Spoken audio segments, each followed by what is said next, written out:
there, my name is Dr. Katie Saint, and this video is about getting the different parts of our brain to work together. A lot of times we have thoughts that are helpful, and then we have thoughts that are not helpful. So an example of an unhelpful thought is, I'm not good enough, I'm going to look like a fool, I should not try, I shouldn't talk to people because they'll reject me. So those kind of thoughts are based in insecurity, and they're trying to avoid pain. Avoiding pain is helpful, but sometimes those thoughts are overreactive and we can ignore them. So we need the different parts of our brain to work together so that we can make good decisions.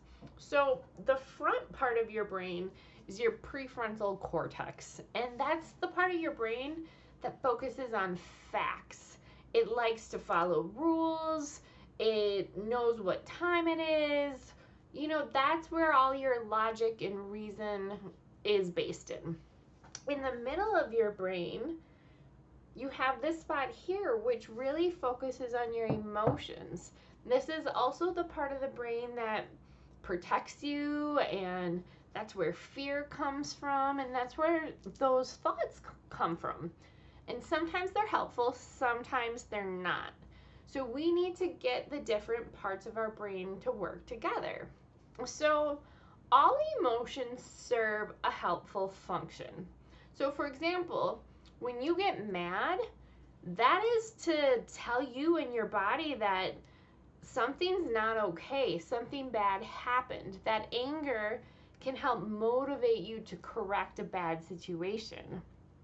If you really enjoy something, if it makes you really happy, that's awesome. That's part of what makes you like life, right? So each different emotion serves a purpose, but we need the front part of our brain to help us regulate if we should respond to those emotions. Because just because something makes us happy doesn't mean we should always do it. So part of how we get our different parts of our brain to work together is that we notice which part is talking to you when you have those thoughts, okay? So if I say to myself, this is what day of the week it is, what part of the brain is that? Go ahead and answer at home. I hope you said it was the front part of the brain, the fact part of your brain, right? That's not the emotional part of the brain. What about I'm tired? Is that the fact part of your brain, or is that the emotional part of your brain? Tired's an emotion.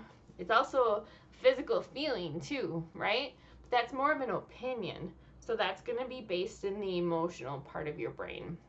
What about my hair is curly? Is that a fact or an opinion? My hair is actually curly. So that comes from this part of the brain, okay? What about I really wish I was on the beach right now? That's emotions, right? Okay, so I'm going to list a couple more, and I want you to answer at home. So it's too cold to go outside, or I really don't want to stop playing video games, my brother is mean, and my brother hit me. Okay, go ahead and pause the video and talk through with a parent or a therapist or a friend and see if you can figure out which of those statements were the fact part of your brain and which ones were the emotion part of your brain.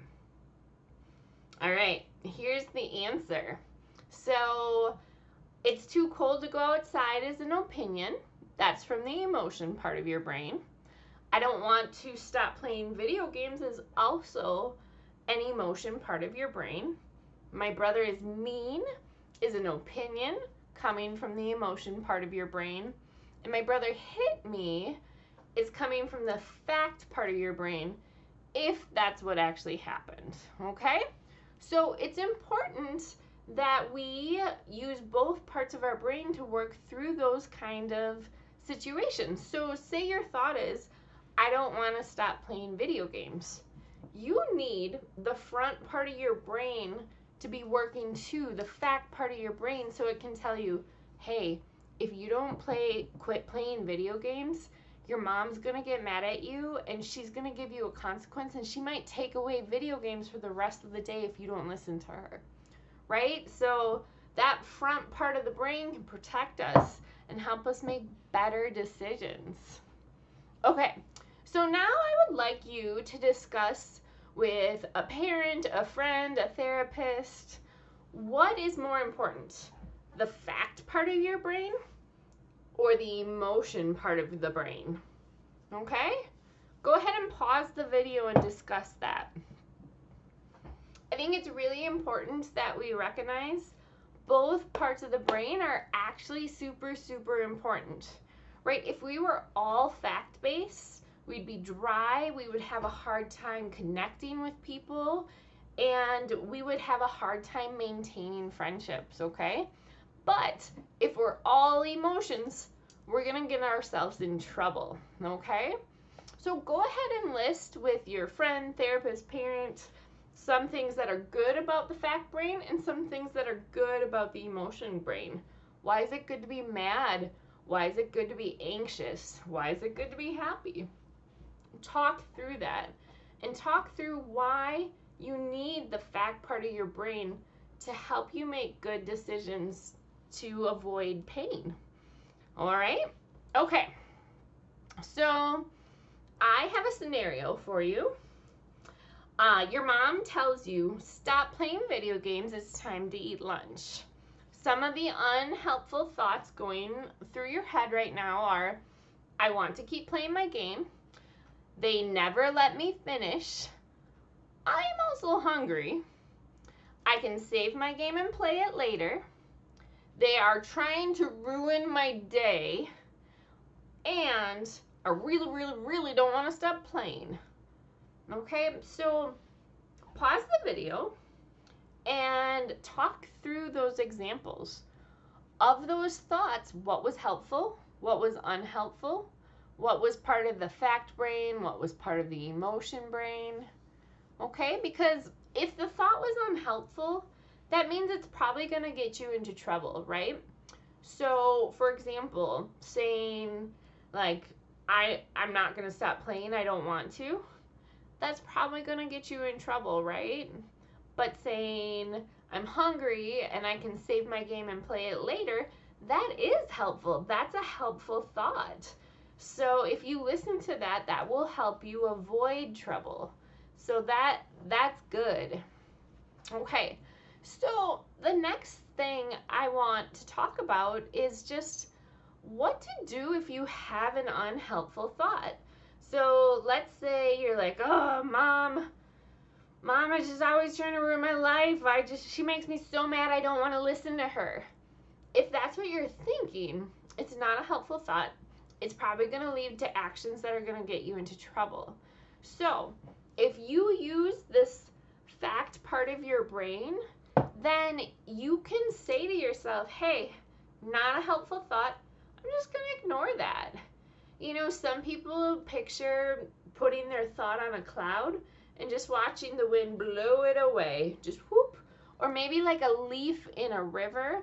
Your thought goes right on that leaf and whoop, down the stream it goes. Okay? So we want to dismiss those thoughts. We want to use the fact part of our brain to recognize that it is not a helpful thought. It might get us in trouble. And therefore, we should ignore it. We should dismiss it. Recognize that it's happening. We all have bad thoughts. It's okay. But we don't have to act on them. So that's the difference. It's really, really important to recognize that your thoughts and your emotions are not the boss of you. They don't control you. You don't have to listen to them. They're just thoughts. They're just there. They don't control you.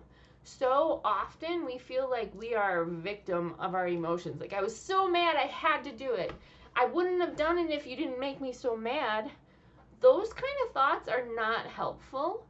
And when you look at it from that perspective, that makes your emotions the boss, or it makes your thoughts the boss. And they're simply not. You can say no to yourself. You do not have to listen to your emotions, even if they're powerful. But to do that, we need to keep using the front part of our brain, okay? We need to use our prefrontal cortex to say, hey, no, bad choice. That's gonna screw me over. Yes, I feel that way strongly, but I'm still gonna say no, okay?